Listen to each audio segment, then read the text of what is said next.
Hello everyone, welcome to our course. In this course, we will build a blockchain application which is decentralized application using Solidity, Hardhat, React and few other technologies that we will cover in the course. In the first section, we will try to understand the basics of what decentralized application is. In the second section, we will look into the summary of Solidity. In the third, we will look into architecture of our decentralized application. In the fourth section, we will do a backend implementation of our decentralized application. In the fifth section, we will cover the front end part, and the last section will be a wrap up. I hope you guys will enjoy this course, and I would love to hear your feedback. Welcome everyone. We will look into what is a decentralized application. Decentralized applications are digital applications or programs that exist and run on a blockchain or peer-to-peer network of computers instead of a single computer. We also acronym decentralized applications as DApps, which are outside the purview and control of a single authority, right? So DApps, which are often built on Ethereum platform, can be developed on various other platforms and for different purposes, including gaming, finance, and social media. Let's understand with an example. So a standard web app, such as Twitter, runs on a computer that is owned and operated by an organization, giving it full authority over the app and its working. There may be multiple users on one side, but the backend is controlled by the single organization. In the same perspective, in the context of cryptocurrencies, DApps run on a blockchain network in a public, open source, decentralized environment and are free from control and interference by a single authority. For example, a developer can create a Twitter-like DApp and put it on the blockchain, where any user can publish messages. Once posted, no one, including the app creators, can delete the messages. So this is a very basic idea of what is decentralized application. Over the course, we will look in depth and will also implement a decentralized application, and I think that time things will be more clear to you.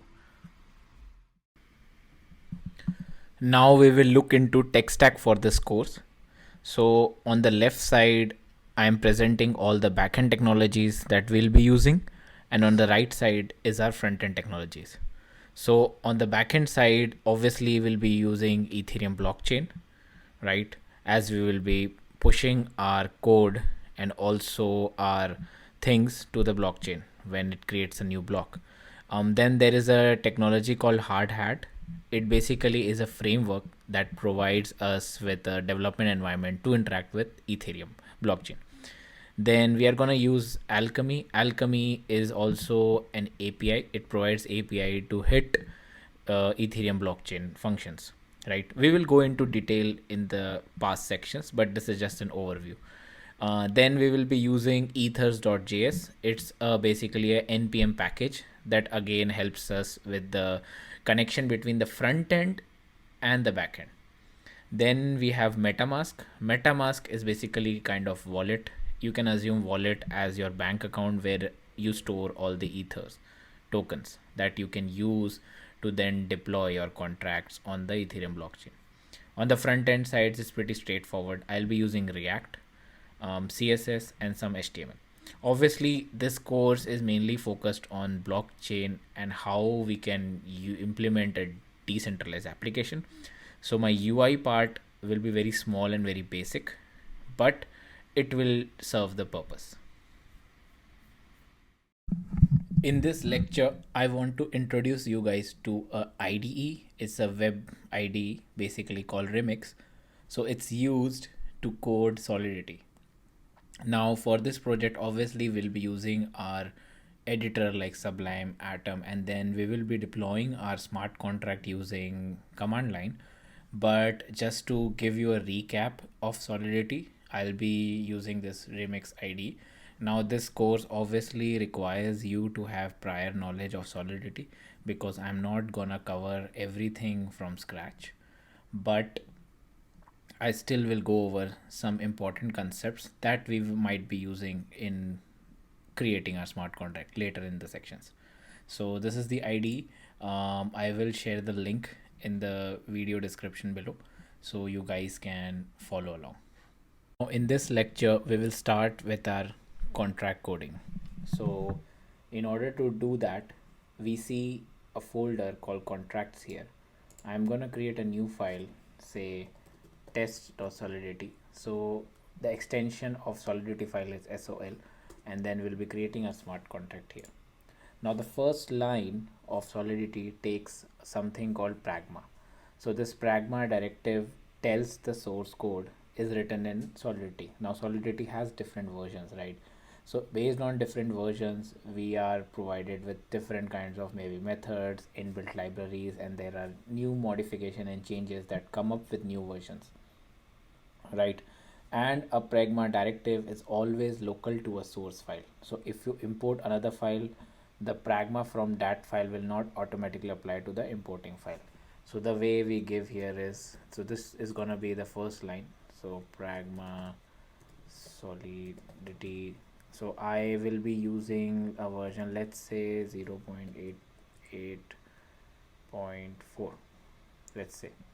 So this is the version.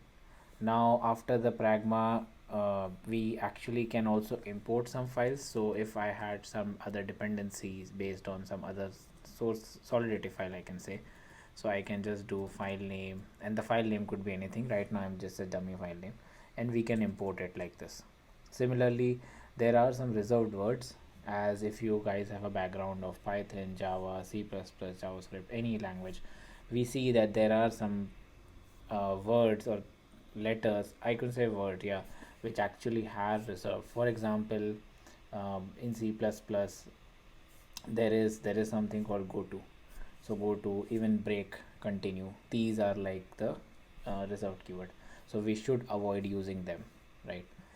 This is just for this lecture. Stay tuned for more updates. In this lecture, we will look into how we can write comments in Solidity. Now, comments are useful because if you are writing some code, you should add comments about what that code is doing, so that in future, if you or any other engineer goes and starts using that file, he or she knows what this code is about. So there are two type of comments.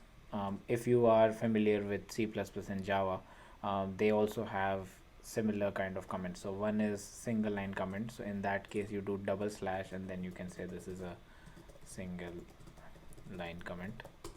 The other one would be multi-line comment. So in the multi-line comment, you can do something like this. This is a multi-line comment. Basically, you can embed a whole paragraph into the multi-line comment. In this video, we will look into variables in Solidity. Now there are three types of variables in Solidity. So one would be state variables. So state variables are something whose values are permanently stored in the contract storage. So for example, I would write contract,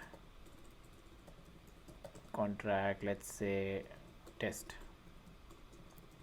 right? So this is how I start a contract. Like if you have used previous languages like C++, Java, we use it as a class, right? So this is a contract. Now we give it like uint, let's say stored data, and then we have constructor public, and then we have stored data is equal to 10. So this is gonna be a state variable because we can use this value in any method that we create inside this contract, and we can access it anytime, or we can change its value, or maybe we can add it to its value, anything we can do. But it's gonna be having a you can say a per contract based reference, like a state, and the state stays the same or around the whole contract. Now second is local variable. As the name suggests, it's gonna be local to maybe a method or something. So in this case, don't worry about how we write method in Solidity right now, because I will go over it in detail later, but this is how we do it. Let's say I have a get result method. So if I give int a equal to 1. So this is gonna be a local variable because the presence is local to this method. So if I try to access the value of a outside this method, it won't work, right? And the third one is the special ones, which are global variables. As the name suggests, their presence is around the whole blockchain, right? So for example, when we try to deploy this Solidity smart contract, that it's gonna basically create a new block and it's gonna have its address. Now using some variable like block hash variables and methods like this, we actually can access their value, and this presence of this value is kind of, you can say, global, and we can use it. Even there are things like block, like it gives reference to that block where the smart contract is deployed, and we can use it to get, like, let's say gas limit. It will return the limit, current block gas limit, and then we have block number, which will give me the current block number. So these methods and variables that are present over around all blockchain are considered as global variables. In our current project, we won't be using any global variables. We'll be focusing on only state and local variables. But yeah, that's all about variables in Solidity. This lecture, we will look into the various types available to us in Solidity. So let's look into it. One of them is, to start with, the basic one, which is bool. It's just a boolean value. So bool flag, I can say true or false, right? It could take one of these two values. Now then we have integer. So in integer, we can decide number of bits that we want to provide. So int would be our signed bit, so we can say int 8, which is signed 8 bits, and we can give it to int 256. Like if we need a bigger number, it will be a int 256. Similarly, we can do with unsigned. We can use unsigned 8 to unsigned int 256, right? Now another thing is we have strings. So string is just a string. We can use this to store a string, let's say name, and I can store my name, right? And then there is one more type called fixed. Now it just takes fixed point numbers of various sizes. We are not gonna look into too complex of this stuff, as our contract for this D app is gonna be very simple.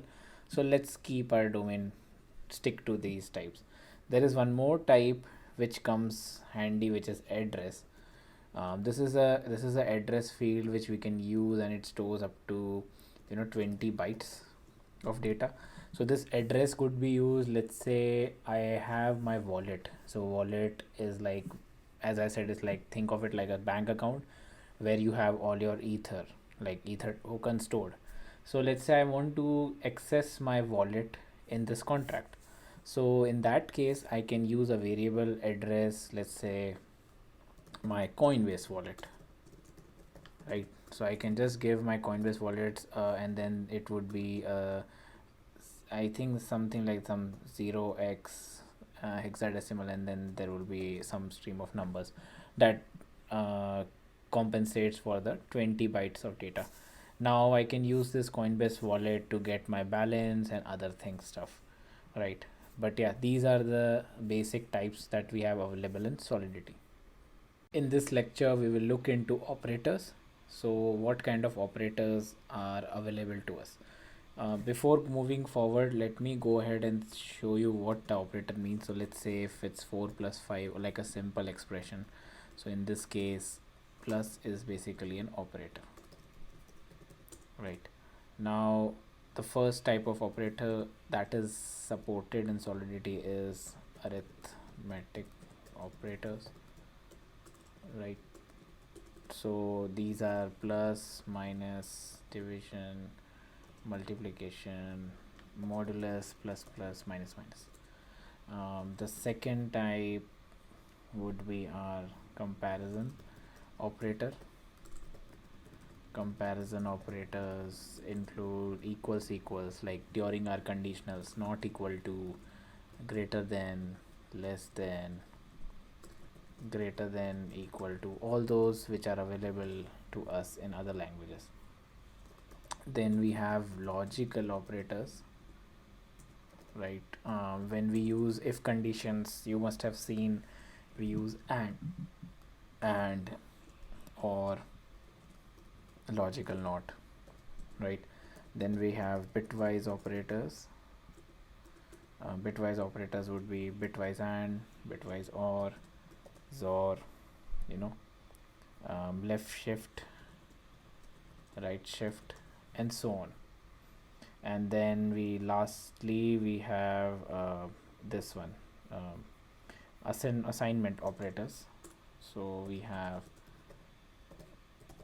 assignment operators, which would be like equal to would be simple assignment, plus equal to would be like a plus and equal assignment. Let's say if my a is 5, so if a is 5 initially, and then I do a plus equal to 3, so what this does is it will make a value as 8, right?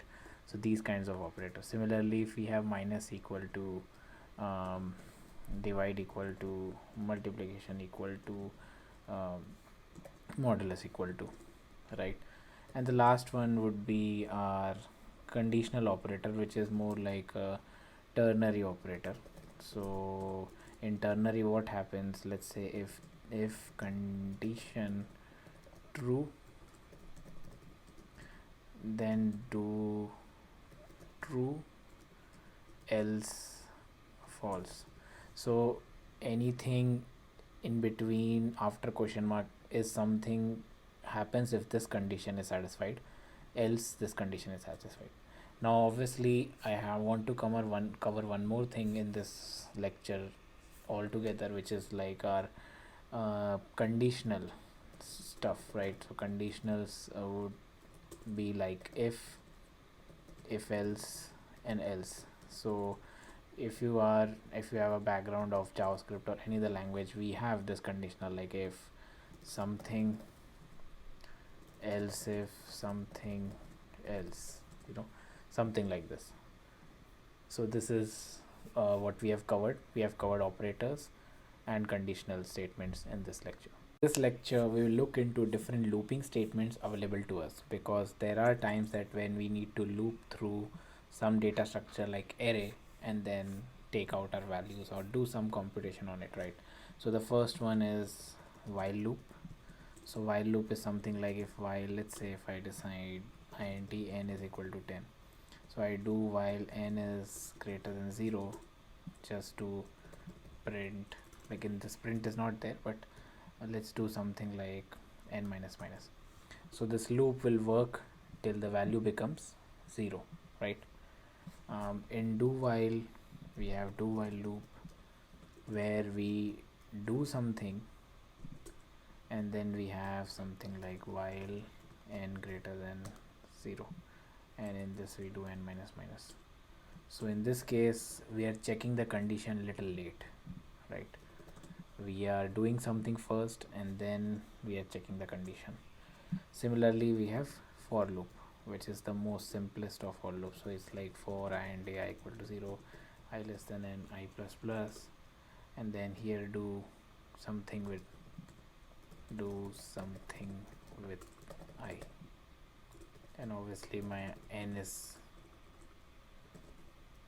10. So these are the three basic looping statements available to us. We'll look into how to create a function in Solidity. It's the base of what we'll be writing our smart contract for our D app, right? So the function's syntax takes like a function keyword, and then we give a name, let's say get sum, and then we can pass in the parameters value. Let's say I pass in int a, int b, and then in this case I give the scope. So scope is like this function get sum could be called from outside. If we remove this public, then I cannot call it from somewhere outside of this Solidity class, right? But in this case I am giving public, and then if I want to return a value, then it should be view returns and what value it will return type. So it will be returns, it will return in this case it would be integer, so I would do here return a plus b. So this is gonna be our simplest of all functions. I will repeat again. So the first is function keyword, then we give the name, then we pass in the parameter list, then the scope, then if we want to return a value it should be view returns. Like let's say if I want to just set some value, this like function set sum or set value int x, then in this case I can just do something like this. And if I have a state variable, as I said, state variable is available anywhere around the contract, a is equal to 10, then in this case a will be equal to x, and I don't need to return anything. So this is how I can do a set value. We have recapped the basics of Solidity. Let's try and complete our contract and let's deploy it. So I will remove everything here. Now I'll start with Pragma that we had learned, Pragma, Solidity. Now we need to provide a version. In our case, I'm gonna share a different syntax that we can use. What does this mean is it will work for any version of Solidity between which is greater than equal to 0.4.16 and is less than 0.9.0, right? So it will work for any of this version. Then I will do contract, let's do, sorry for the typo, contract simple storage, right? And then I can just create an unsigned int called store data, and then I will create a function which will set the variable. In this case I am making it a public because I want to access it from the outside, and I will show you how we can access it once I deploy it. So store data is equal to x, and similarly I will do function get public view returns unsigned int return stored data. So once our function is done, the get function basically gets the value and the set function sets any value. We will go to this tab here, and now we check the compiler version. So as we have given this value, this should work for it. Let's try and compile it and see. Okay, but failed to pass it, please there is a trailing semicolon to it. Okay, warning. Okay, so this function worked, so it was compiled successfully. Now we actually go to, we got a warning, but that is fine.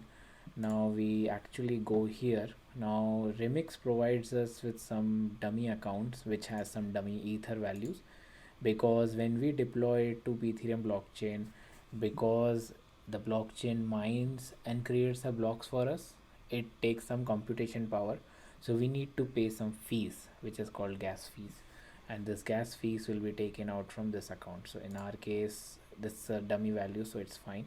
So let's deploy it. So once this deploy goes through, we can see our contract is deployed. Now we had two methods in this, so we can use this methods now that contract is deployed to a particular address. So this is the address from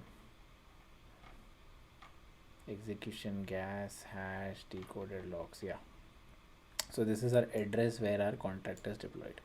Now we will make note of this contract address when we create our Dapp, because that will be important to hit from the front end, but right now it's not required. Now when we do a get, you will see that currently the get gives us 0 because we haven't set any value for stored data, because by default the dummy value is 0.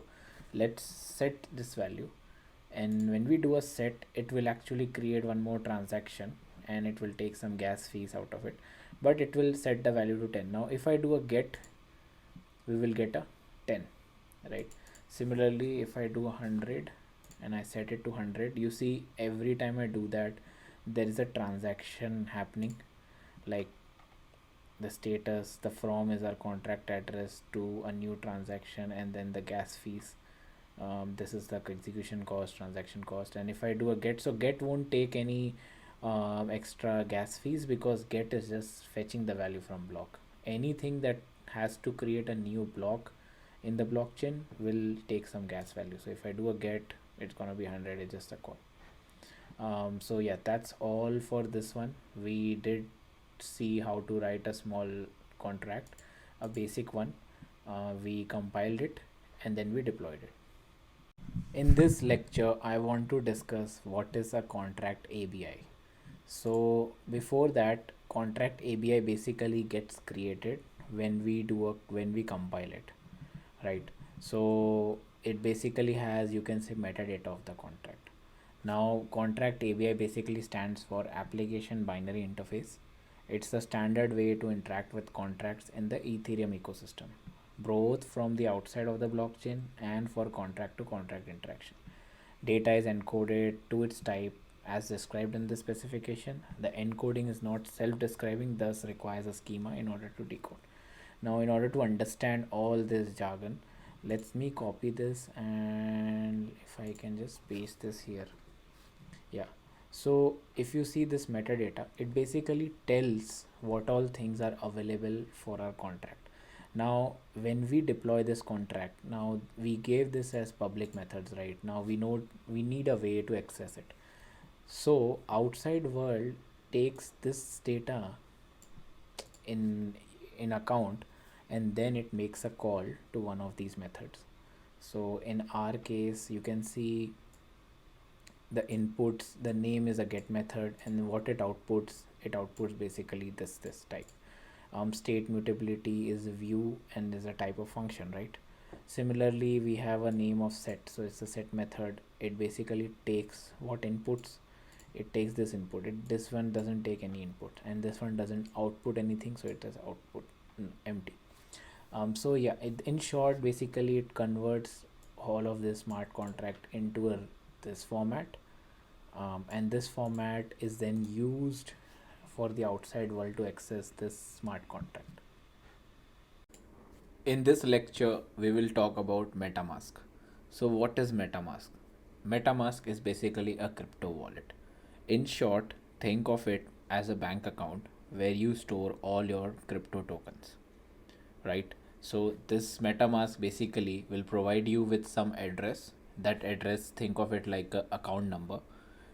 There is nothing wrong with sharing that address, because no person can actually go and hack your address and take tokens out of that address, because there are many more complex things involved in hacking that address. But that address basically acts as your single point of sending or receiving cryptos.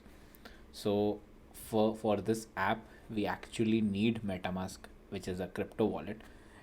Let's see how we can install it. So just Google MetaMask. I will also share the link in the resource section. Now when you go here, it's going to ask you to download now. Click on download now. Now you can also have app, but in our case, because we are creating a web application which is a decentralized application, we would need to install a MetaMask for our Chrome. Now when I click on this, it will take us to the browser extension. Now in my case, it's already installed. In your case, you will see an option saying install. Obviously, you don't have to be in the incognito mode. Let me go ahead and open my new window, which is not incognito, and open my MetaMask. So currently this is how my MetaMask looks like. It basically, after installation, it basically shows all the networks. In our case, Ethereum mainnet is the main Ethereum network. So if I go here, you will see I have 0 Ethereum, right? And if I go to this test network, which is right now what we'll be using for this course, we'll be deploying everything using our test network. So in my test network, I have some Ethereum. I'll also show you how you can get some test Ethereum for deploying and pushing out the smart contracts. So this is how it looks, the MetaMask account. This is my wallet address. This is the address that you can share with your friends. Let's say I want to send you some Ethereum, so you just need to send me this address and I can just send the Ethereum to that address. Make remember, you can never take Ethereum out of that address by just like that. Like if I have this address, I cannot automatically say that okay, take the money out. So it's totally safe sharing this address. And other than that, we have like a setting section where you have your account. You can create as many accounts you want, as many wallets as you want. It basically gives you new addresses for it, right? Now in this lecture, I'll talk about our front-end technology that we'll be using, which is React. Now we won't be using React extensively because this course is totally about how we can build a decentralized application, right, using Ethereum blockchain. React is just for the UI purpose, very basic UI, just to show how we can interact with it, right? But still, you would need to use React, and we need two major things while installing the React. Obviously, you can have all the documentation here to make it look good, make it look a nice UI. But two major things that you would need for React is, one is npm, because we will be installing some packages, right? There are some Ethereum related packages which we need to connect our front end with our backend, which is blockchain, and also Node.js. So these are the two dependencies that I expect you guys to install before moving forward this step. This video will talk about Hardhat. So what is Hardhat? It's basically an Ethereum development environment for professionals. So think of it like a IDE, like Remix IDE. As we saw, it's a web IDE where we did coding in Solidity and we were able to deploy it directly from the web, right? Now what if we don't have that web thing always present to us and we want to automate using some code or some script, right? So Hardhat comes handy there, where we can just install it. We can code Solidity anywhere, like you can even code it in Notepad, and then you can deploy it to the Ethereum network using Hardhat's configurations. Now, and also it provides a lot of debugging facilities that brings to us, right? You don't need to install anything right now to use Hardhat, because Hardhat comes as a npm package. We'll be just installing it as an npm package and then running a Hardhat command to create our folder structure. It will provide us with configurations, some dummy contracts, some dummy scripts, right? And then we'll be making changes to those files and then deploying our smart contract. Everything related to implementation we will look into in the next section, so don't worry about it right now. Just I wanted to give you a brief idea about what is Hardhat, so that you can just read in the meantime. And it's a very nice tool, and very useful in terms of creating smart contracts and deploying it. In this video, we will look into Alchemy. So what is Alchemy? Now in the previous video, we saw that Hardhat basically provides a framework. Like think of it like a framework, as in Python we use Flask, right, or Django. So those are frameworks that provides us with some set of libraries need to create or code. Similarly, Hardhat provides us a framework to code in Solidity and deploy it, right? But when you deploy it to a blockchain, you need some way to interact with blockchain, right? So that's when Alchemy comes into play. Alchemy basically provides us with API. So it will provide us with Ethereum based APIs, which we can use to tell Ethereum blockchain that okay, here is my smart contract, can you take it and then just deploy it and create a block of our smart contract in your blockchain. That's what Alchemy does to us. So just go to alchemy.com, create an account here, and then once you create an account, you will see a dashboard like this. Now in dashboard, you can just go ahead and create an app. You can give a name, give a description.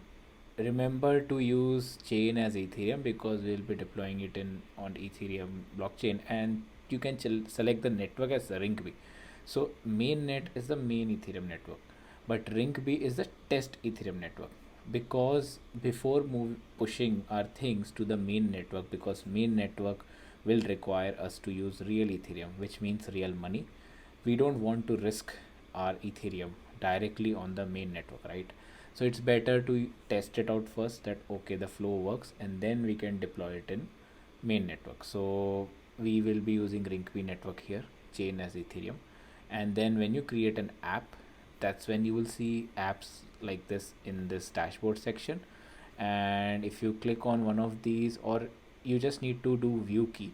Right now I'm not showing it because we will be covering this in detail in next section, but just be ready with this much part till we reach the next section.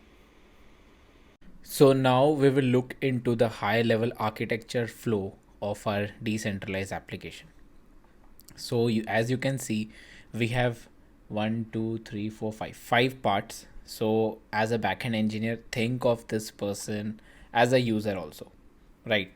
So first step, we'll be setting up a wallet, which we already saw in the section in the lecture, what is MetaMask. So there we actually saw that MetaMask is basically a wallet address where you store all your Ethereum coins, Ether tokens, right? Think of it like a bank account. Now, similarly, MetaMask will do all the interaction with the Ethereum blockchain, right? It basically shows you how much Ether you have. So for that, obviously, it's fetching from the Ethereum blockchain that, okay, Kavit has this much of Ether tokens in it. Now, once we set up the wallet, next we are going to write and deploy our smart contract. We already did a recap on Solidity. So we'll be writing a smart contract and then we'll be deploying it using the Hardhat. So Hardhat is a framework which we saw in the previous lectures. Now Hardhat basically interacts with the blockchain again, Ethereum blockchain, right? Because when we tell Hardhat to go ahead and compile it and then deploy our smart contract, so basically it's actually creating a new block of code which contains the smart contract on the Ethereum blockchain. So the interaction takes place like that. Now after this deploy part is done, we'll be developing our UI using React, right? For that we'll be using ethers.js framework. So ethers.js basically is gonna interact with MetaMask. It's gonna basically fetch whether we have MetaMask connected to our browser or not. Once we do that, any actions that we do on our UI app will go through MetaMask, and then MetaMask again will be interacting with Ethereum. This part about UI and MetaMask will be more clear when we move to section, I think it's section 5. Yes, when we'll be building our UI. But till then, this is the very high level view, and these are the major actors acting in our backend system, right? Hope this was clear. This video, we'll be setting up our backend environment. So the folder structure and all, installing all the dependencies. So let me create a folder first, and I'll call it library management app. Let's go inside that. Now I'll create it as an npm package. So yeah, package name is fine. Let's go with all the defaults. Now after this, I'll be installing some dependencies. I'll explain on the way what they are used for. So we'll be installing ethers. Ethers is a way we can actually connect with our blockchain, Ethereum blockchain. So it provides us with some APIs of Ethereum blockchain you can think of. Hardhat, as I told you, it's a framework. Other than that, so Nomic Labs actually created Hardhat. So the other dependency which I'm installing right now, it's actually required for Hardhat. Then we have Ethereum Waffle. Again, it has a small use and it will be used to interact with Ethereum blockchain. Similarly, Chai, this is for writing unit tests. And then again, Nomic Labs, Hardhat ethers. Again, this is related to our Hardhat environment. Then Open Zeppelin, this is for writing contracts. And then .env. So .env is used to get the environment variables. Once this is done, let's install everything. Should be quick. Now after this is done, as I said, Hardhat is a framework, right? So I'll be running a command that basically provides us with some template, and you guys will see what I'm talking about.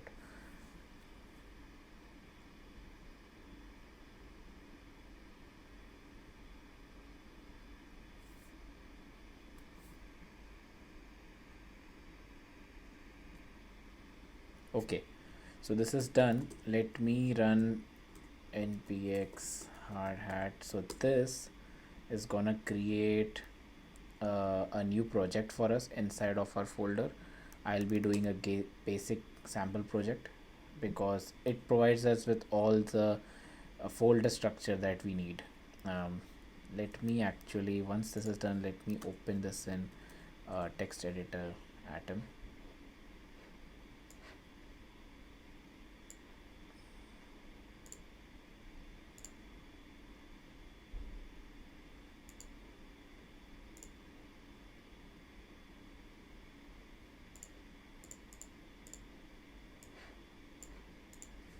Okay, yes, so you can see, let me zoom in.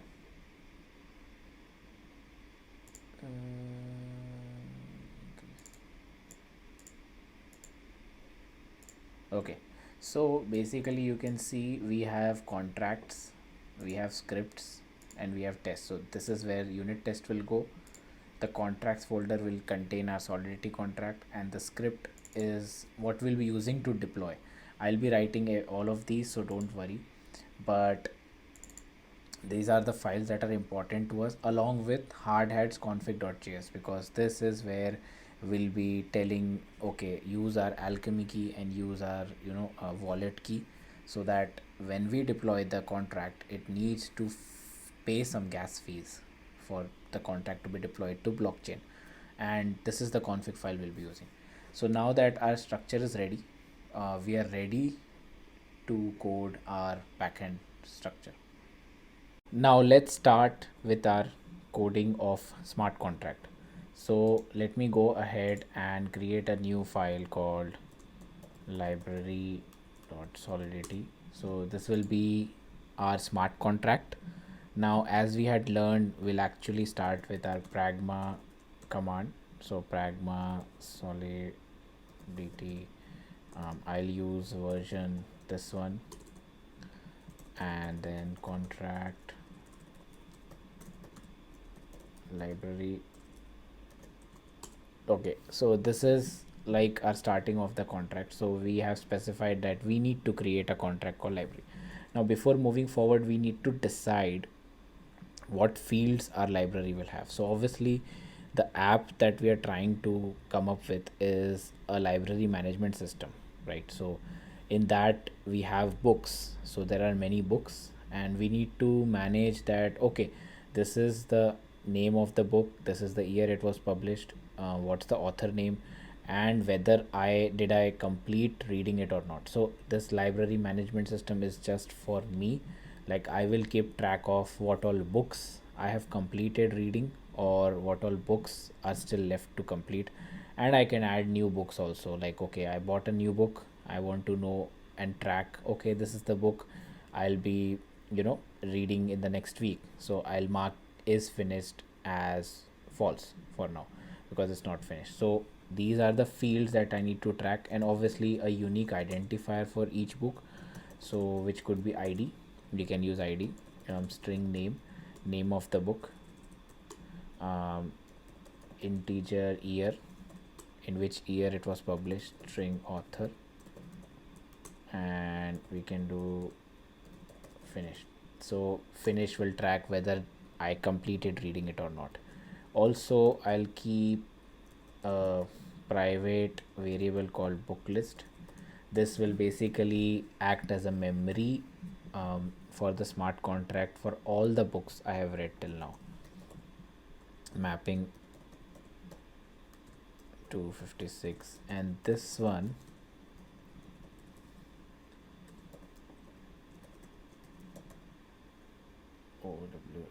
okay, so this one is for tracking which book list I have or which book IDs are owned by which book owners. So let's say this library management system is to be used by a friend. So when your friend goes to this app, the library management app, now there he or she basically adds their books. So in that case, whenever they add a new book, it it will auto increment the ID that okay, the new book was added, and then the book owner will basically be your friend. So that's why this mapping basically tracks ID is the key of the book. So the ID of the book is the key, and address is the address of the user, whether it's being my wallet address, whether it's being your friend's wallet address. So this will be mapping of book ID to the wallet address of the user, adding the new book under their name, right? So this is that mapping. Now the first functionality that we need is to add a book. So let's create a function called add book. I'll create a string memory name. So I'll take 4 arguments, which is name, year, author, and finished from the user. So we will be providing, let's say, a form kind of thing on the UI, right? So user can actually go ahead and add all these fields. So once they add all these fields, we'll be calling this method along with all the information. Finished external. Okay, now for the book ID, what I can do, so I'll tell you what happens. So this variable book list, this is, think of it like a global variable. So the it's not exactly a global variable, but the so in terms of the contracts reference, because there is always going to be one contract, right? When we deploy this contract on a particular address in the blockchain, this contract is unique. Now this variable will stay unique to this contract. So this is going to track all the books added by anyone in the world, whether it's being me, you, anyone else who is using this tool. So this is like a global book list. So for ID, what we can do, we can actually take ID as whatever the length of the current book list is. So int book ID is equal to book list dot length book list dot push book ID, name, year, author.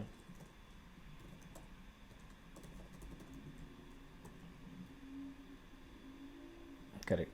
Actually I need to add it as a book here. So because book is our struct that we need, and we add book list a book to the book list. So for what will happen the first time when there is no book, so obviously book length will be 0. So the first book IDs will be start with 0, right? So when we add a new book, the ID will be 0, and these all fields will be provided by the user, right? And once this is provided by the user, I also need to add it to the owner map, book to owner. And in this case, as I said, the key value will be book ID. So it will be book ID equal to message dot sender.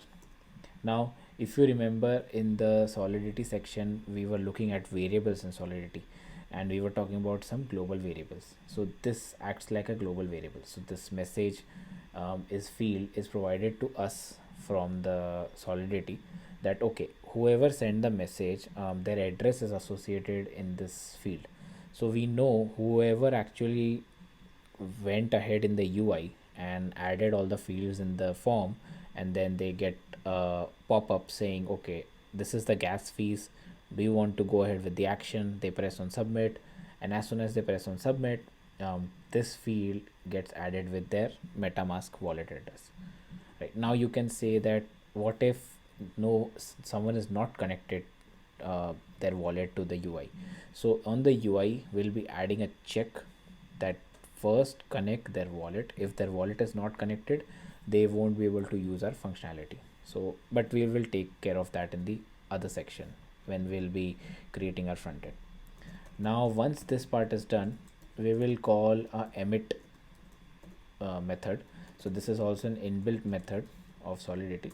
What this does is it basically sets out an event, and we actually, to set out that event, we need to add event add book address recipient book ID.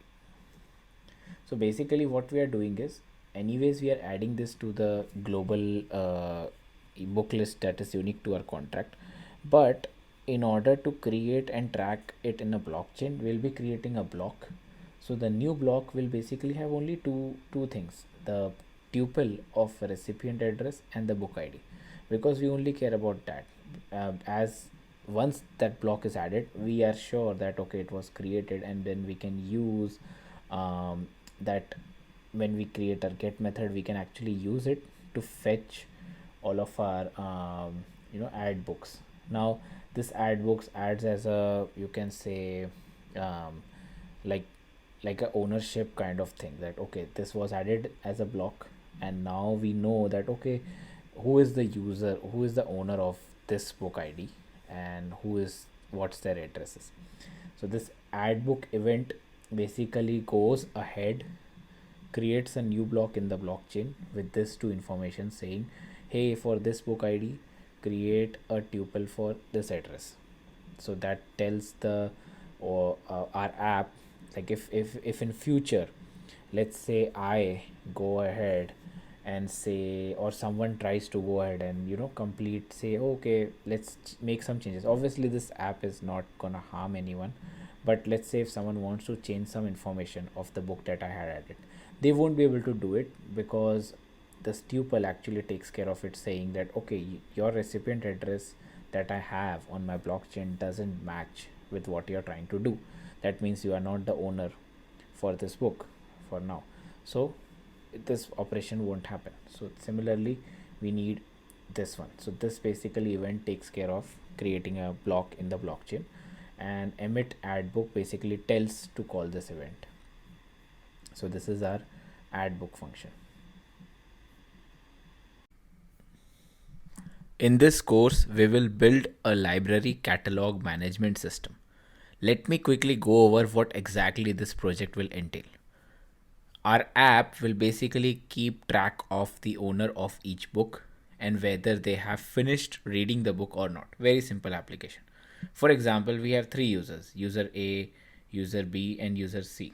So user A owns book 1, user B owns book 2, and user C owns book 3. So I have a table here which you can see, which is the initial state, the table above the library image, right? So there I have users, books, and the state.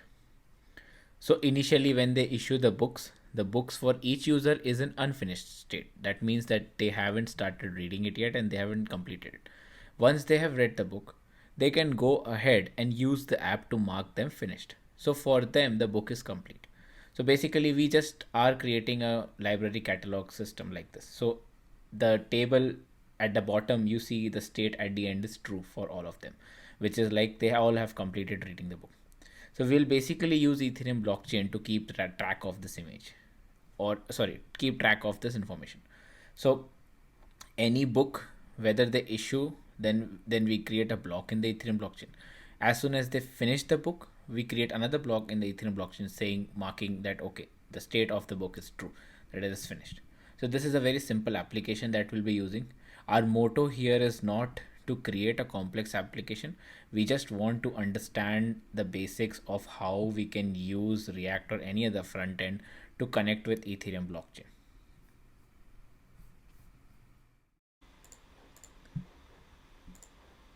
So in this video, I will do a visualization explanation of what exactly happens when we do add book functionality in our library, catalog management application. So in the last video, we saw that we have created an add book and we also have a structure for book. We actually calculate book ID using the length, and then we do a push into this variable, and then book to owner mapping, and then we do an add book. So I'll explain what exactly happens in the background.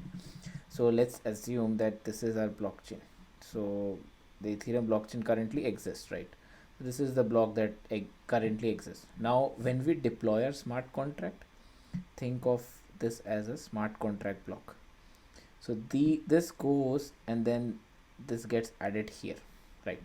So our smart contract basically has all these variables like book list that I told you about. That is like a global array variable, right? Now what happens when we get a response? Let's say user A says I am reading book 1. So we call add book functionality for this user. So basically it goes and creates a new block, and that new block has user A comma 1 as a tuple, saying okay, user 1 is on book 1, user A is on book 1, and then currently it's unfinished. The data for unfinished comes from this book list, because we also do, what we do here is we do a push to the book list, right, in the line 22.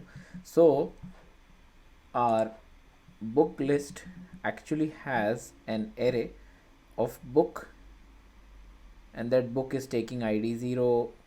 Let's say user address is A. No, right now it takes author, name of the book, dot dot, and then finished.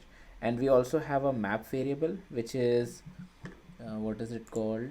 The map variable is book to owner. So we have a book to owner variable. So book to owner variable, and that variable is book id is 0, and it maps to A's wallet address, whatever it is. Now when user B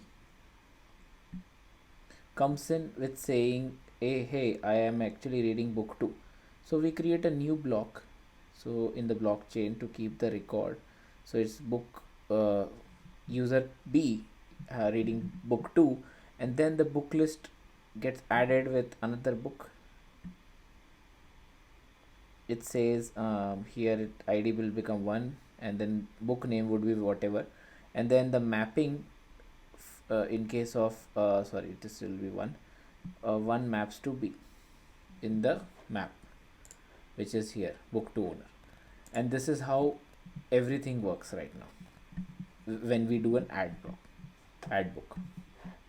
In this video we will look into get books functionality. So right now we have add book functionality, but we also need to expose some public or some external view that we can do a get on whatever books have been finished or unfinished, right? Something like that. So let's try to implement them. So I'll do a function get. So I will start with finished books. So get finished books, and then I will do an external because we want to expose it. View returns, and then we will be returning an array of memory. So we'll be returning a list of books, right? So we'll create a new variable, as we can see. So if or actually instead of that, let's create a utility method, get book list. Here we will create a new function. So this we will create is as private because we won't expose it, and we'll take a flag called boolean finished. So this will help us to map it out. View returns, obviously we'll be returning the list, which will get returned from get finished also. So let's create a variable, a temporary variable. Memory temporary is equal to new book, and we need it to be of book list, yeah, dot length. Correct. Let me create a counter variable so that I can keep a count of how many books have been finished. I equal to 0, I less than book list dot length. So in this case, first I will check if book to owner map. So currently whoever actually wants to know what is his or her book list, right? So I need to first filter out using who actually owns it, right? So I will use message.sender, correct. And then I will set temporary counter is equal to book list dot I, and then counter plus plus. So whatever books I have, I'll keep storing there. Now similarly, I just need to return only those books which have been finished. Now if I return just the temporary variable that I calculated here, it won't work because currently temporary is set to the length of book list. Now book list obviously has books which other users also are using, right? And we don't want to return those, or so because of that some space will be empty. So let me actually return a finalized result. I'll make it more clean. For uinti equal to 0, I less than counter I plus plus.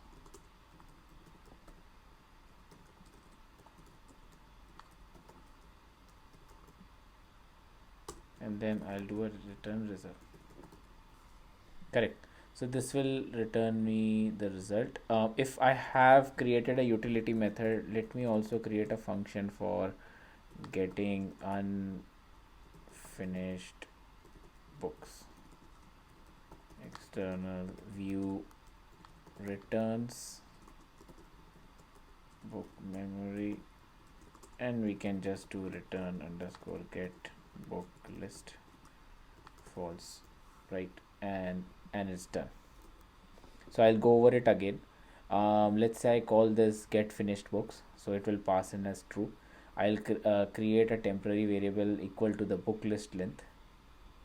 I'll go over the counter, and then I'll check if whatever the books I'm iterating over, are they for the current user who has actually accessed this method. If yes, then we add it to the temporary and I do counter plus plus. Now counter obviously has some space left, so I'll minimize it down and then return the result. I will cover a visual explanation of this whole get finished book flow in the next video. As I said, I'll cover the visualization flow of how the get book list works. So let's assume our book list variable, sorry, okay, so our book list variable has user A, and it has book 1 and 2, and user B has book 3. Now when user A calls get book method, what happens is it basically goes and hits blockchain, right? This method, finished books, let's say, and then it creates a temporary variable. In this case, a temporary variable will take length of temp variable will take length of, I'll try to make the code next to this. Okay, yeah, so my temporary variable will take a length of 3, right? Now what I do, I do a counter, and then I iterate over the whole book list, which is like having 3 entries, and then I check that book to owner is messaged or sender. So in our case, it should be user A. So at the end of the day, temp after the first for loop would look like temp at 0 will have one book, right?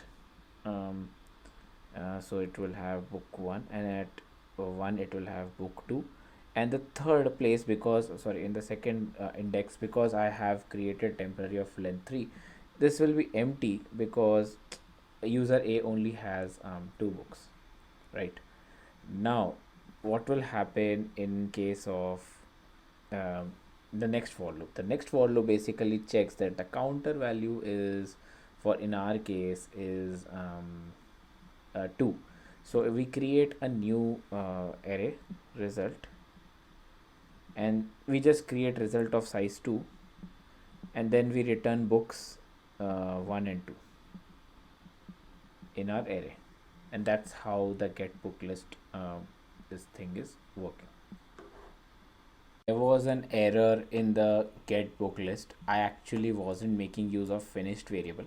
So just add one more piece of code which says book list of I dot finished. It should match whatever variable true or false I have passed here, so that I can get the correct count of get finished book and get unfinished book.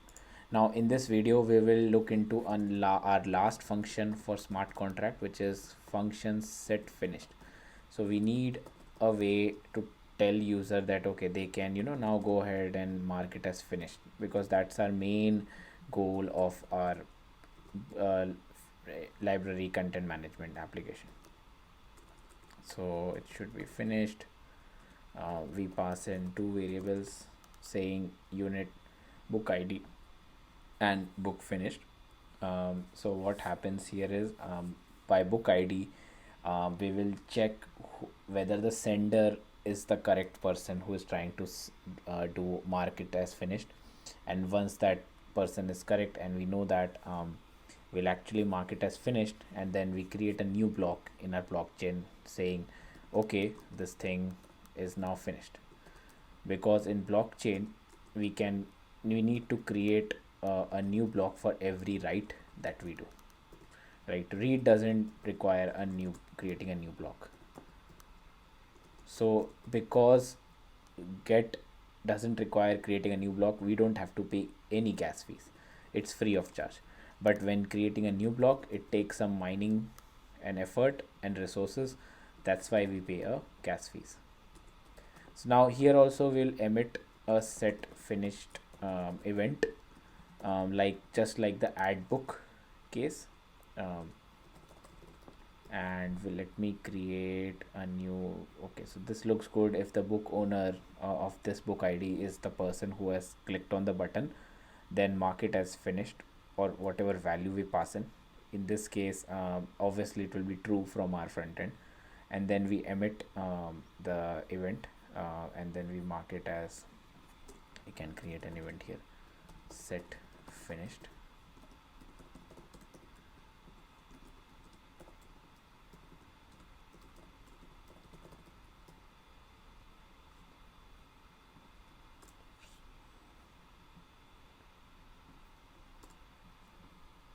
This should be boolean. Okay, oops, correct. Looks good. So in the next video I will actually go over the visual explanation of how the set finished works. I see some few errors here, and that I'm correcting because it should be unsigned int. Let me actually go ahead and check. Okay, we have unsigned int at many places, lots of typo.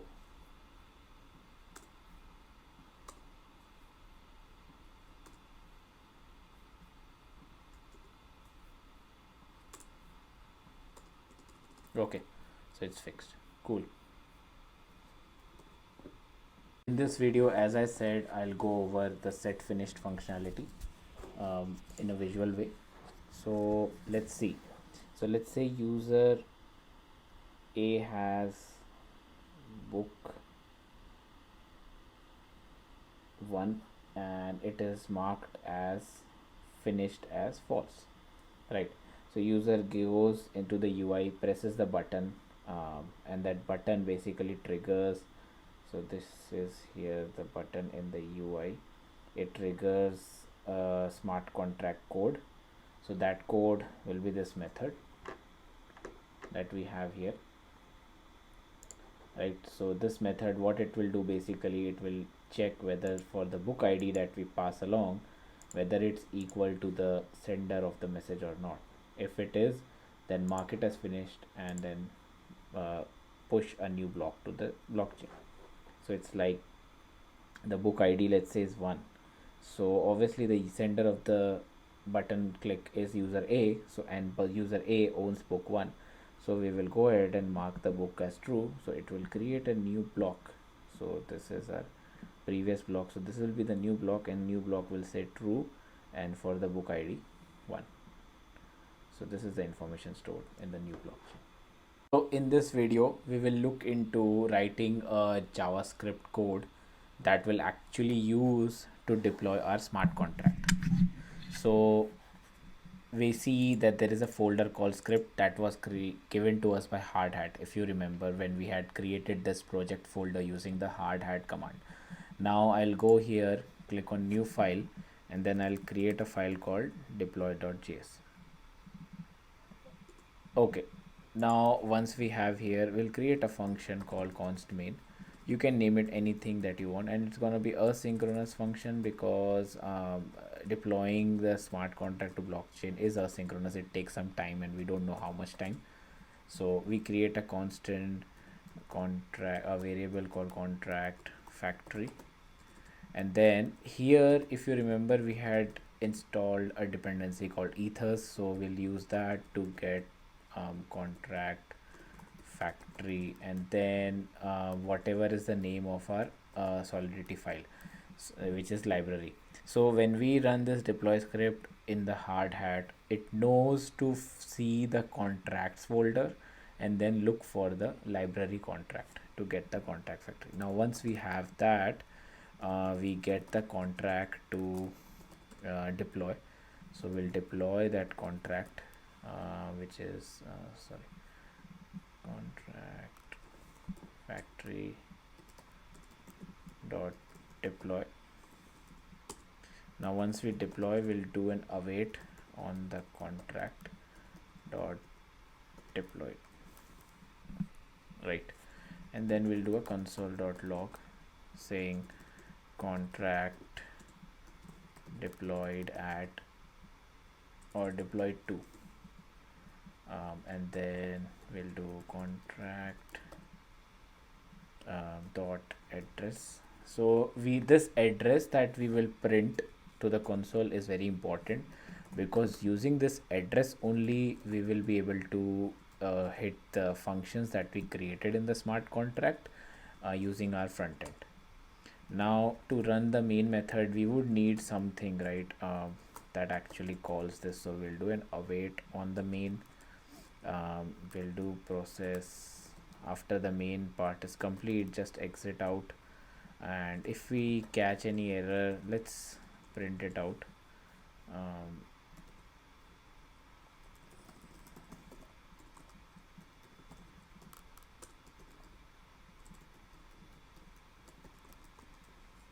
And then we need to call our method run main in the script. Let me quickly go over it. So we basically fetch our contract from library Solidity file, then we await on the deploy, and then we again await on whether it after it's being deployed, because once we deploy it, it takes some time to add it to the blockchain, and then we spit out the address that we deploy our contract to. Looks good for now. So now that our smart contract is ready and also our deploy script, let's go ahead and write a unit test. So in our unit test, we'll create a new file. Let me call it as library.js, right? Now once I have that, let me go ahead and import all the dependencies. So we need some assertion dependencies, in which we get from requiring chai package. If we remember, at the beginning we had installed using npm, and we also need ethers, because before we actually deploy or write our unit test, we need ethers to actually mock the deployment. Now I'm not gonna go too much into detail about how to write a unit test in JavaScript. I expect that you have some knowledge, but yeah, I'll still go over some basics. So the way we do start is we do a describe, and then we do library contract, and we have function, and then let's create some variables, library to store our, so let's store library to store our smart contract, this one to instance of the contract, and let owner, so this owner will be used to do a dummy signing to the contract. Let me create some constants like unfinished.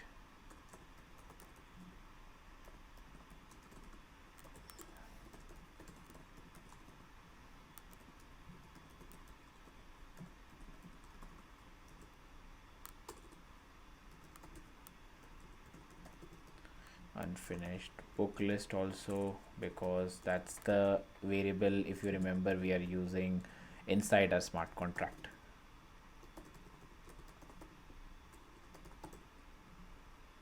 Okay, now we'll create some extra methods, or I'll write some unit test around it.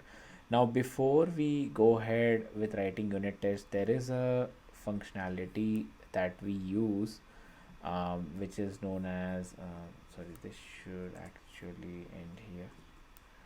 Yeah, so there is some functionality that we use called before each. So before each unit test, we are gonna run something called some functionality. So in our case, it will be before each will actually create or deploy our smart contract, right? And then so we'll do it using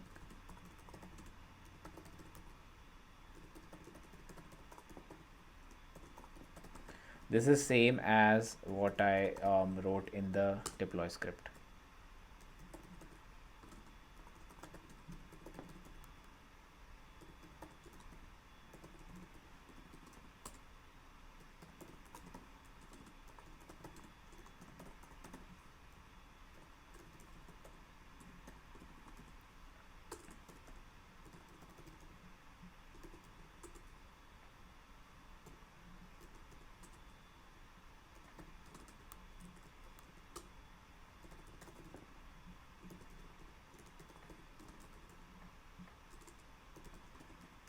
Now I do keep making mistakes of using C++ or Java syntax, because at work I have to use that languages. But let's see, let book is equal to, let's create some dummy values before each. So we'll do a get random int from one between 1 to 1000 dot to string. I'll create a method called get random int.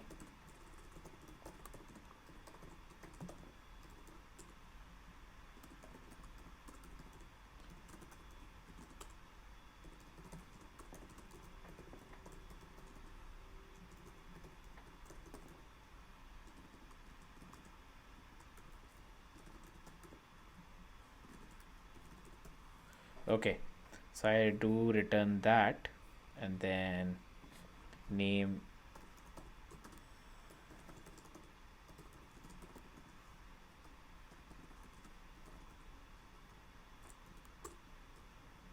then we do author,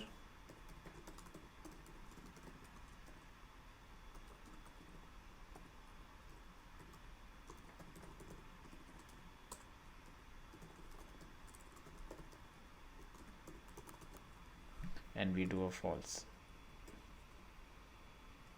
Okay, after that, when we create some dummy data using for loop, we actually also need to call our instance of the contract. So let's call add book, because after we create a each book, we also need to add it, right?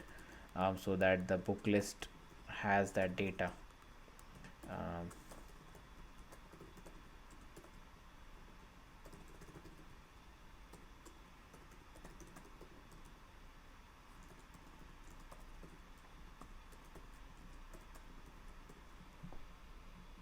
cool. So once our for loop is done, similarly I will do it for the unfinished books.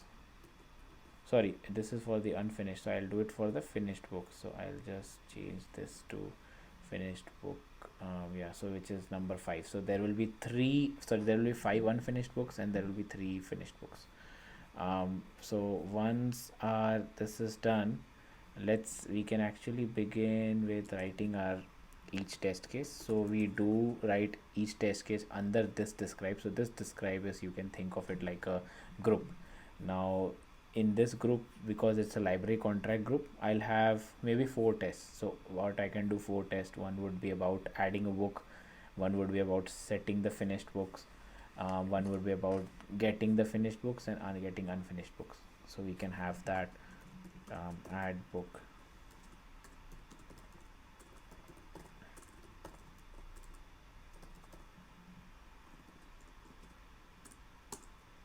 Correct. Should emit add book event. So once we call our add book event, basically we should see that whether it's being called or not. I can actually copy this part, this whole part, because I'm just gonna create a new book again, and then once this is done, um, add the book finished. So yeah, so what I can expect is, I actually want to expect await expect, and then I will wait on that. So I'll wait on dot to dot emit. So this is the way, library and then add book, that is the name of the event, dot with arguments, and we send actually 2 arguments, right? We actually send the owner's address and also the book ID. So owner dot address comma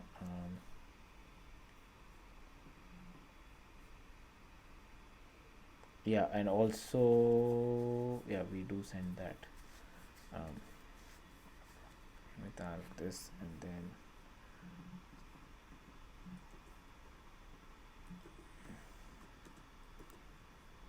number of unfinished books. Correct. And okay, so this is done for that test case. And then we do a describe get book. So we will do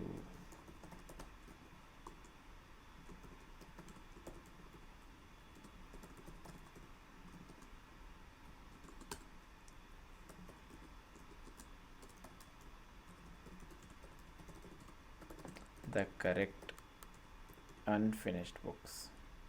Correct. So inside this we'll have 2 test cases that we are writing using it. So id function, and then I will have this code. Basically it fetches the book that we have from the blockchain, and then it verifies that it matches that amount. And similarly we'll have test for this one, finished books, and then we have it to be equal to finished books.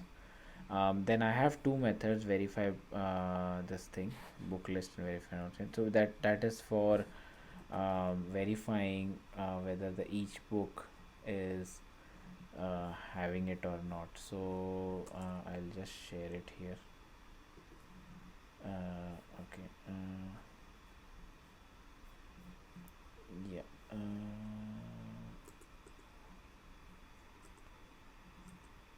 Okay, looks good, and this should be let we actually don't need to specify this. Cool. Yeah, so this is done, and verify book list and list with the list of books that we have here. We just iterate over whatever we get, whatever we have in unfinished book list and finished book list, which we added here, if you see in this line, and then we do that. Similarly for set finished, I'll just paste this code, and then we are doing the same thing here itself, which is for we create a new book we already had created a book ID with 0. We mark it as true, and we then call that method set finish with these two methods, and then we see that whether it's emitting this one with these arguments, that is book ID and book finished. We see that these are the IDs that we use here, and so that's how it is.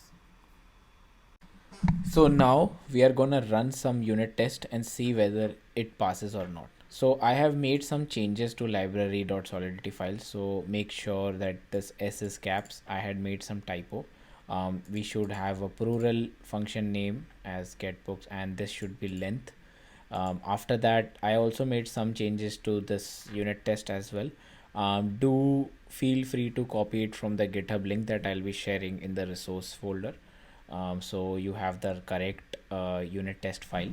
Now to run the unit test, we'll go to our terminal.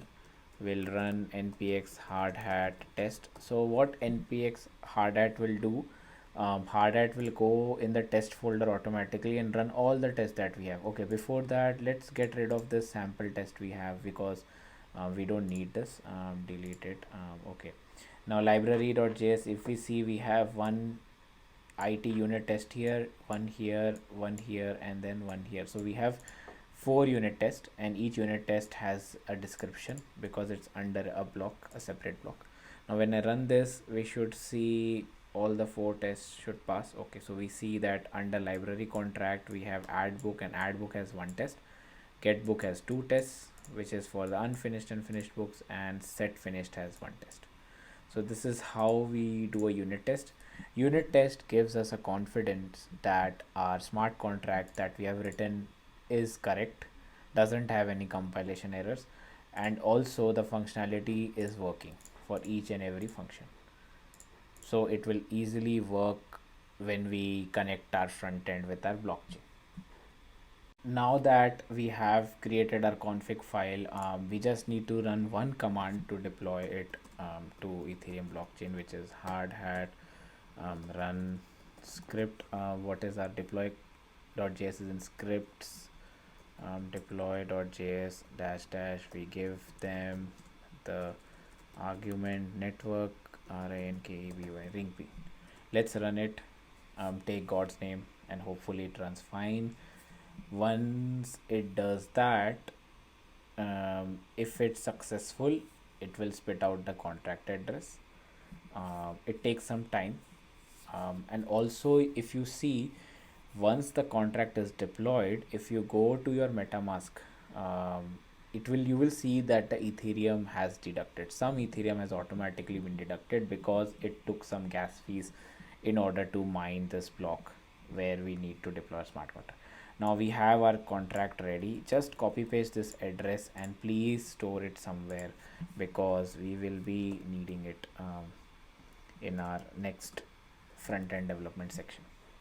Now that our smart contract is written, ready, and we have also unit tested it, even we have written the deploy script to deploy our smart contract to blockchain, there is one step that is left, that we need to add some keys in order for it to interact with the Ethereum blockchain. So if you remember, we had a script ready, we have the contract ready, but Hardhat provides us with a config file. This config file basically takes 2 variables. One is our Alchemy key, because Alchemy will be used to interact with the API that we have on the blockchain, and also the MetaMask. So for the MetaMask, let me first go ahead and open my window and see my wallet is connected or not. Okay, so my MetaMask is not connected. Let me go ahead and log into my MetaMask.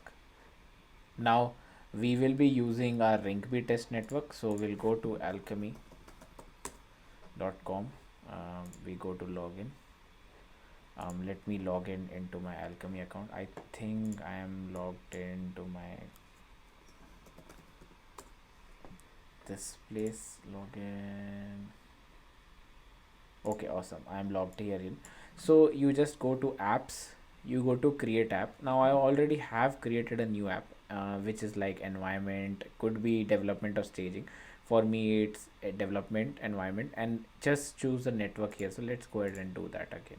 together. I'll name it as library management or catalog, library catalog app.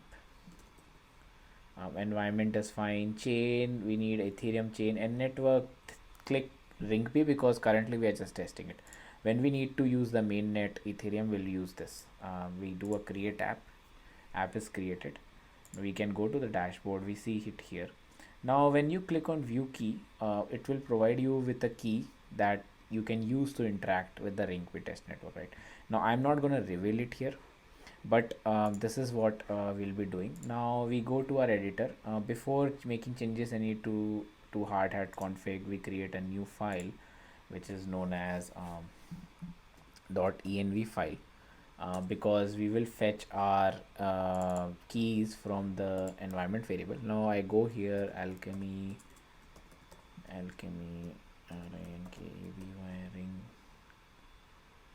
ring b url, and this URL is gonna be this value. When you click on view key, it's gonna give you a URL, and that value will paste it here in double quotes, obviously it's string. And then the other key we need is account private key. So this key is also gonna be a string, and this key we will get from our MetaMask. Go here, click on this, click on account details, and then here you export your private key. So when you click on that, it will give you a key which you are gonna then show it here. I will show it to you again. So click on this, and once you do that, just copy paste this it here. Once you copy paste both the keys in here, you go to Hardhat config again. You keep everything as it is. Just add one more thing called require .env. So .env is a package that we had installed initially that basically fetches anything that is set in the .env file. Once we do that, go here to your module.exports. Now we need networks. So networks, if you remember, when we had created an Alchemy app also, we used ring B.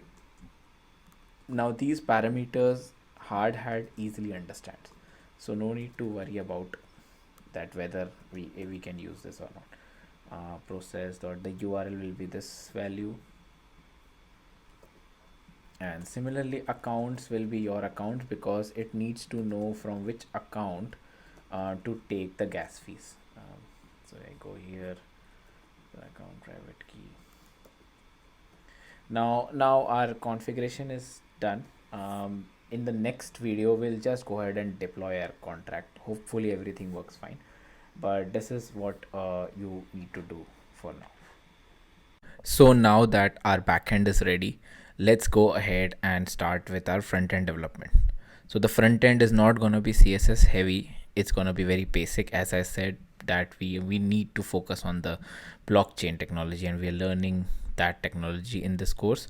But to visualize it and how to connect with the React, I'll be creating the front end byte. So go back to your terminal, and then just make sure that you are inside your library management app folder. Now you need to run the command npx create next app -e with, I will use some bit of Tailwind. So Tailwind is a CSS, you can say, framework, provides us with a lot of inbuilt libraries. So once I do that, let it create. It will actually create a client folder. As we can see, it's already created. It's just finishing up few things. Once that is done,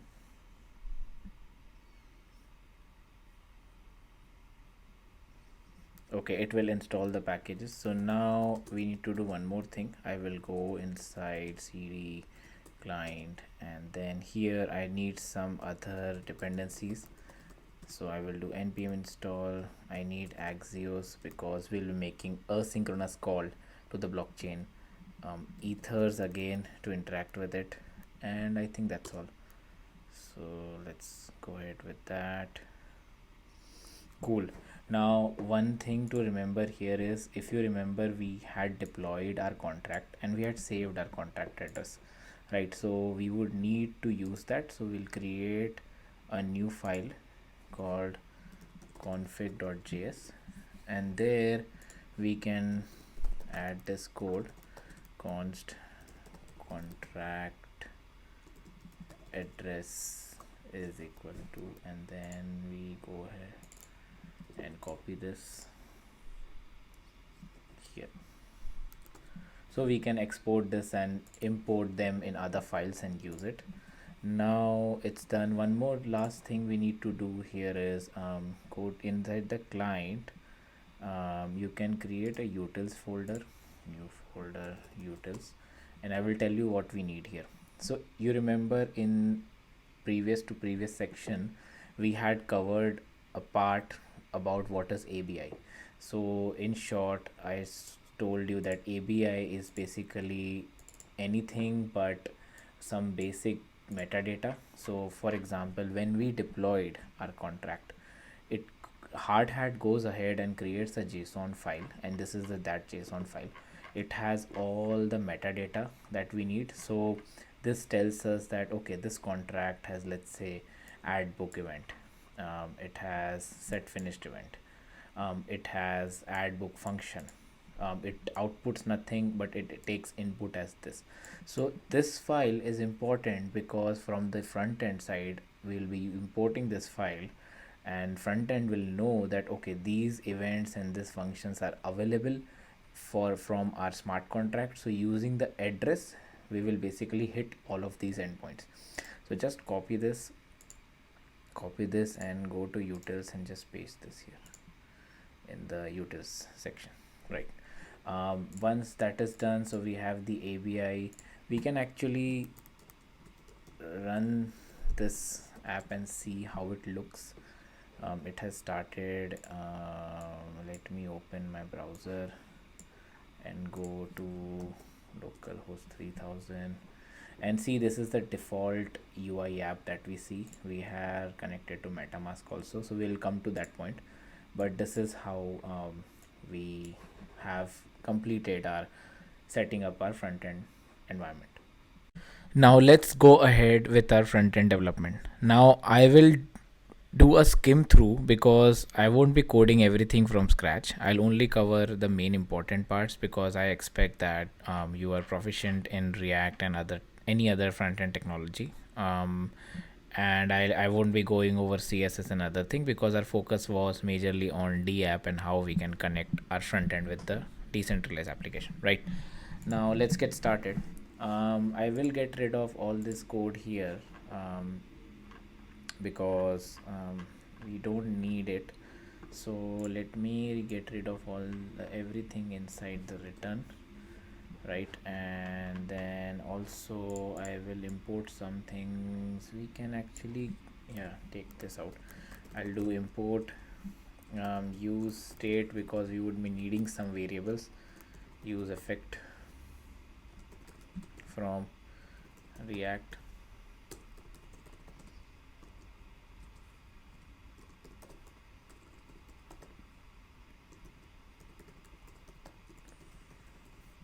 If you remember, we had created a config file. I actually renamed it as library contract address, which you can see here, and I'm importing that from our config.js file.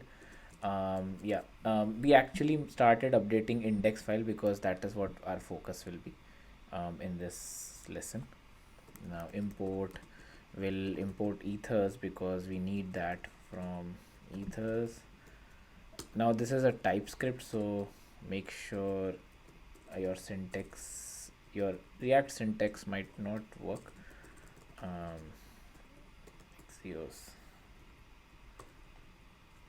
Okay, I think everything is imported. Yeah, I also need to import the ABI, the library from utils.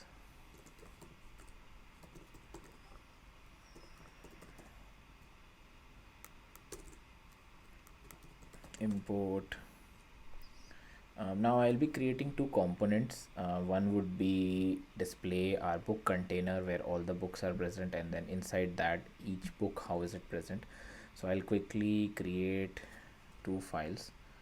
Don't worry, all the code will be available to us.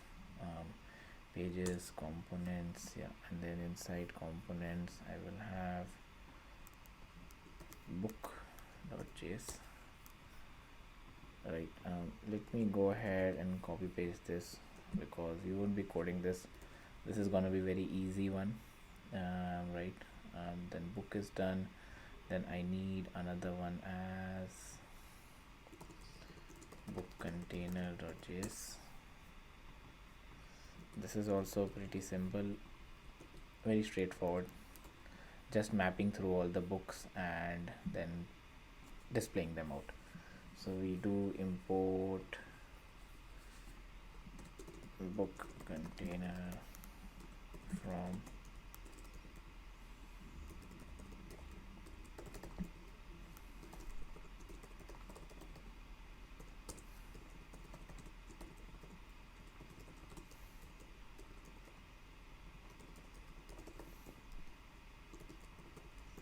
okay, cool.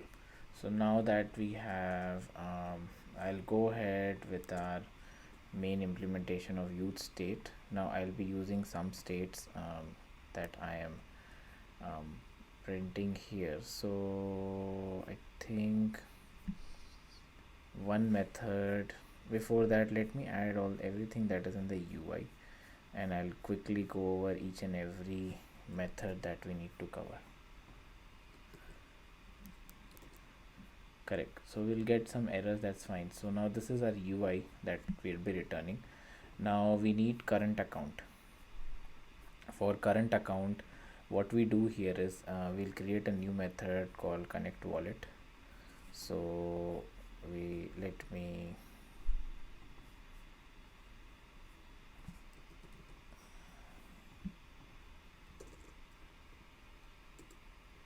okay, connect wallet. Now I'll go over this connect wallet because it's important. What connect wallet does is this window method is provided us from ethers. So what they do is when I go to my app, right, we have this MetaMask add-on, right? So this window method basically parses or checks any kind of wallet that is around it. If it finds any Ethereum wallet, it basically populates this variable with that. So in our case it will populate with MetaMask, right, because MetaMask is the Ethereum wallet that we have connected to this browser.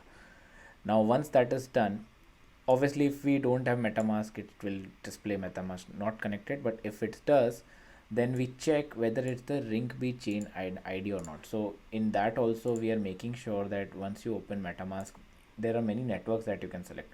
Now Ring-B network always starts with this 0x4 when for that hexadecimal whatever chain it has, right? The chain ID should match this value. If it is not matching, then we are also telling the user that you are not on Ring-B, and we don't want user to deploy or try to connect to some other network because our contract was deployed on Ring-B test network, right? So we need to make sure that it's on Ring-B. So this method basically checks for whether it's connected or not. Now if it's connected, we set our current accounts, set current account variable. So now for this we would need our account state. So let me create const. So this will be, yeah, so this will be used to set our current account variable, right? Now once this is done, now once we check that okay, the current account is not empty, that means we have connected our wallet. If we are not, we will connect our wallet and click on the button, please connect to Ring-B test network and reload the network, right? Okay, now what we show here is we check the correct network also. Yeah, so there is another method that we have to check the correct network. So we check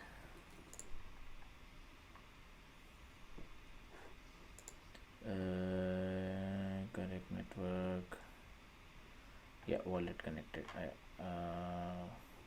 So connect wallet obviously has that check where we check that it's on the Ring-B network, but again this is also checking that if we by chance change it, we need to call this method, and then we need to set our again the variable.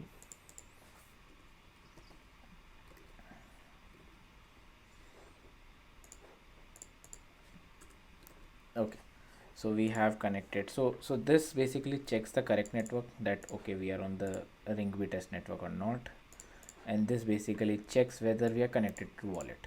This is what these two methods do, and this window is basically making sure that any Ethereum wallet is connected to it, right? So once that is done, I would be basically storing few more variables. We'll be using a form kind of thing to fill in the values of our book. So if I am a user, I come up with a new book, that okay, this is the new book that I'll be reading over the weekend.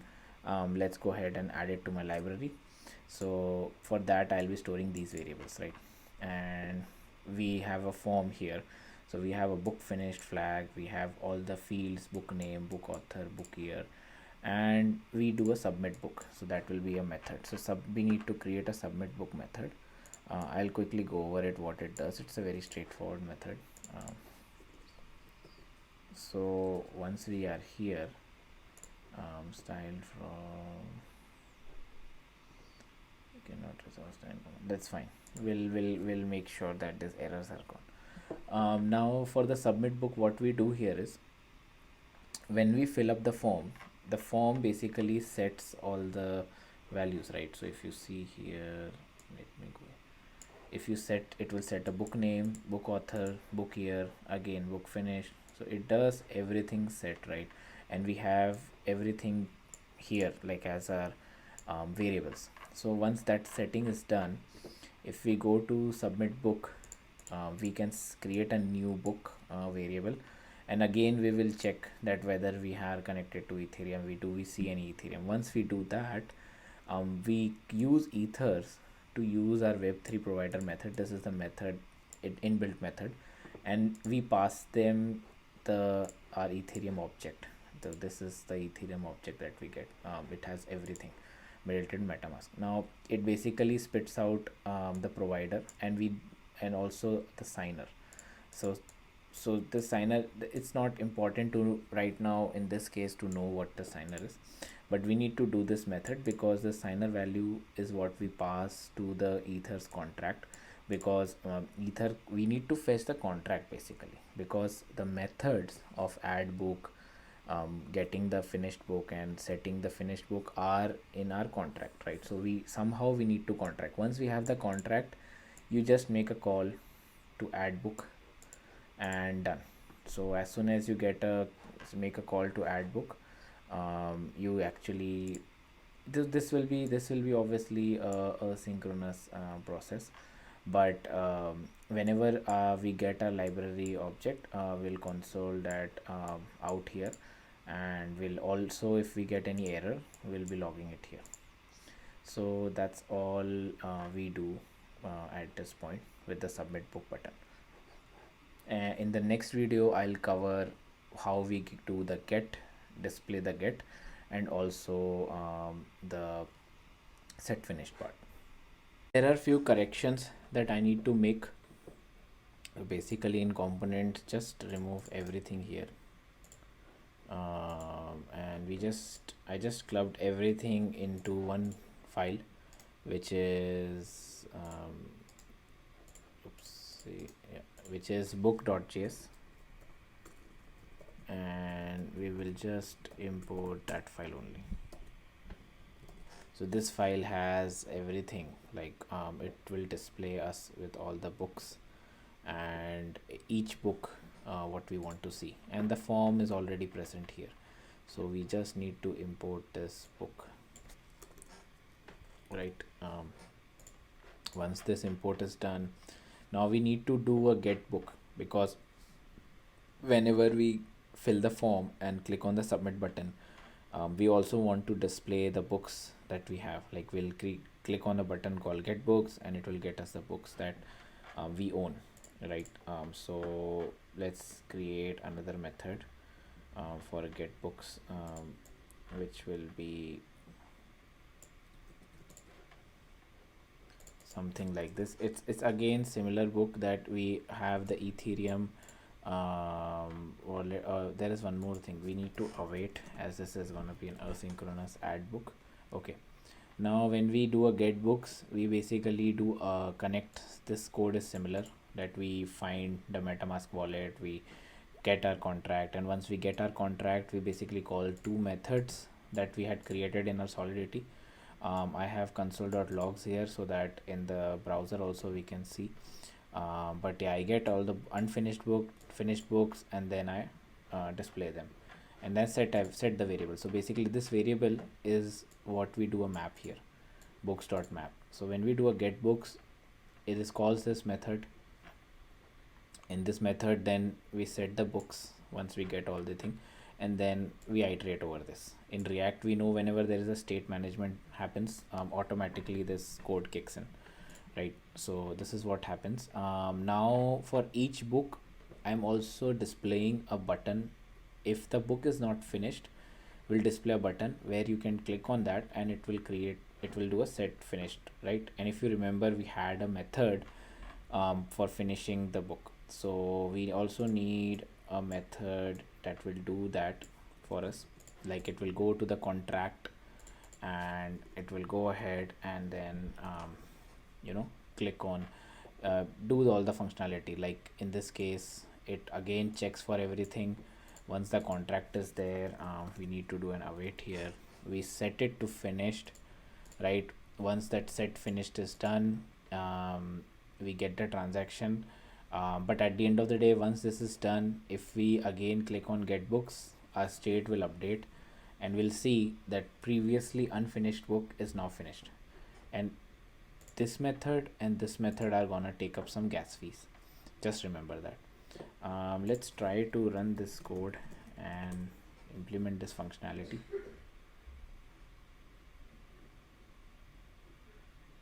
So localhost 3002. Okay, we got some errors. Import prop types. Okay, so I need to import this also.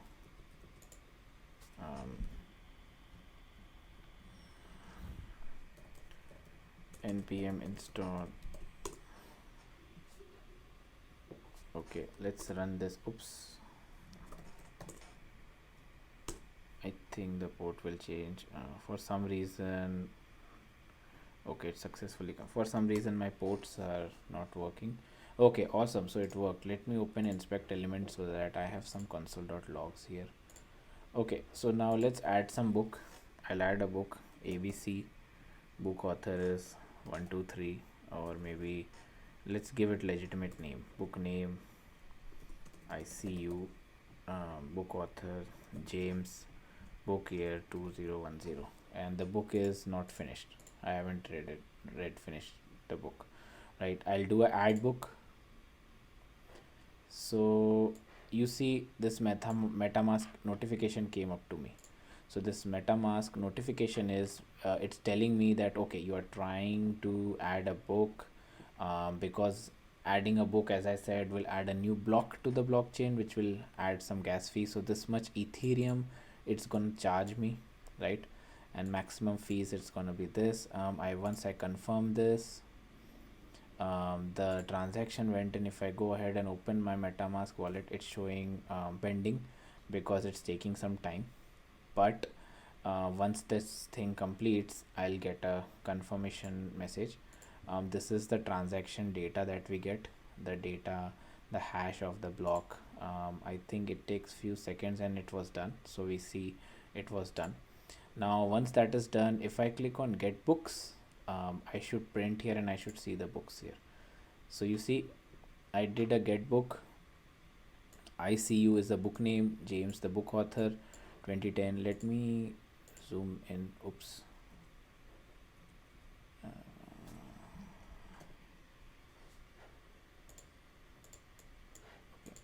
want to exit out of this. Yeah. Let me zoom in. So you see I have ICU James 2010 finished book. Now finished book has not yet been completed, right? Let's add one more book. Never forget I'm giving some names. Max 1984 5. Okay, no, I'll do add book. Again, I'll get a notification from MetaMask saying, hey, now this time it will take this much Ethereum. The way it's decided, that actually happens on the background, but once you confirm this, oh, the state was updated. Okay, so once you do that, we again get a hash, but it will take some time to show it up here. So it should be confirmed. Now once that is confirmed, let's see. Assets, okay, speed up, no need to speed up, but you see we all get all the metadata that it's gonna create using the hash and the blockchain block. Okay, the contract went ahead. If we do a get book, we see there is another book that's showing up here. Now let's go ahead and click on finish book for one of these. If I do a finish book, it will again pop up a MetaMask thing saying, hey, now you need to create a new transaction. This time the cost is little less than the previous time, because the amount of variables and amount of computation used in this case will be less. But let's confirm it. Once we confirm it, I think if we do a get books now, okay, so it's not, hasn't gone through yet. Okay, once this contract goes through, when we actually click on get books, it will basically show us that this one we shouldn't see the button here, right? That is how it should work. Okay, it's gone through. Let's do a get books. Awesome. So this one is never forget max 19 days and book finished. I'm just printing the text here, but you can actually print any other thing that you want to do. But yeah, in whole, this is the whole application that we built from scratch. We actually learned how we can interact with the blockchain using the front end. It's very straightforward code. I'll be pushing everything to GitHub, and I'll be linking that repository also in the resources, so don't worry about that. This section we will discuss what all improvements that we can make to our app. The one improvement obviously we see here is the UI part. We can actually make this a very nice UI and very communicative UI. Just for this purpose is that it was a very basic UI, but we can actually use React's power and create a very nice niche UI app. Second thing is the contract that we wrote. Let me go ahead and find that. So this contract, there are many ways to actually optimize the gas fees. If you don't want to pay such a high gas fees, or if you don't want your users actually to pay such a high gas fees, when they create new blocks or add new blocks to the blockchain, there are many strategies to it. One is try to make use of less variable space, because it does take more computation power to compute and add more data to your block. Third is you can use some inbuilt contract. You can extend some inbuilt contract libraries that OpenZeppelin provides us. Right now I'm not using any, because this was a very basic implementation and it doesn't require it to be such complex smart code code. But that is one way we can actually optimize it. So one would be optimizing the UI, improving the UI. The second would be optimizing the Solidity contract code to use less gas fees. This could be your add-on assignment. Please, if you guys work on this, do share updates with me. In the next section I'll be covering the ways you can contact me, and I am active on all the social media, so we can actually have a conversation around this. So we are at the conclusion part of the course. Let's quickly look at what did we learn in this course. So we obviously looked at Hardhat, like it's a development framework used to create blockchain apps, decentralized applications, and then deploy them. We also looked at MetaMask. So MetaMask is a wallet. You guys have a basic understanding now that okay, MetaMask is required in order to do any kind of Ethereum blockchain transactions. We have ABI. ABI is like a metadata. When we deploy a smart contract, we get a JSON file which we can use either on any front end or anywhere, even in the backend side, just to call the public methods of the smart contract. Then we looked at recap of Solidity. We went through the basics like variables, functions, whatever that we'll be using in this course. Obviously, Solidity is not that easy to learn, but for this course, whatever was required, I tried to cover that up. Then we looked at how we can write a smart contract, how to use Hardhat, how to deploy a smart contract, and then once our contract was deployed to an address, we saw how we can connect our UI to the deployed smart contract. How to call methods also from the UI. So that's all are the basic high level overview on what we learned in this course.